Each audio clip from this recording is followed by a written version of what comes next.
I'm Jose Antonio Digoncero Jr. I'm 32 years old from Fairview, Quezon City. I'm a licensed teacher. And this is my wife, Sheila Goncero, my daughter, Beatriz, and Bianca. I've started subscribing to Top Gear, actually before pa, from your UK division. Tapos eventually, nalaman ko meron na rin palang Top Gear sa Philippines. So I started subscribing to your magazines. Tapos then yung Facebook. Ever since, I got hooked na. Matagal ko nakikita yung feeds and advertisement ng Honda Mobilio regarding sa raffle promo nila. But then I just kept ignoring it. Come Saturday, May 2nd, and I checked my Facebook. Tapos yun yung unang bumungad sa Facebook ko. You need to read this and do something. Kaya binuksan ko yung link ninyo. Then nakita ko na wala naman palang strings attached. All you have to do is register. So I think I got 4 minutes to spare before mag-end yung promo. Luckily, we went home with the Honda Mobilio.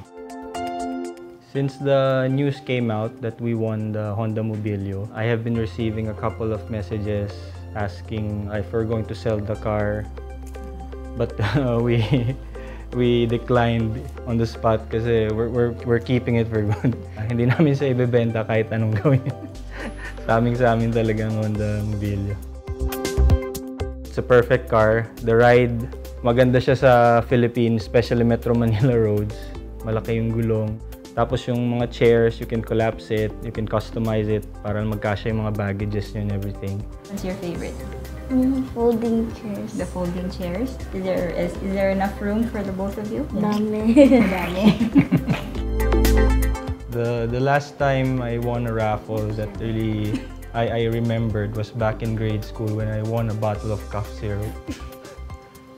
That was it. And so it's a step up from cough syrup to Mobilio. I would like to thank Honda Cars Philippines for the brand new car. Really appreciate it. Top Gear Philippines, without their daily feeds and very catchy articles, I wouldn't be here telling you and thanking them.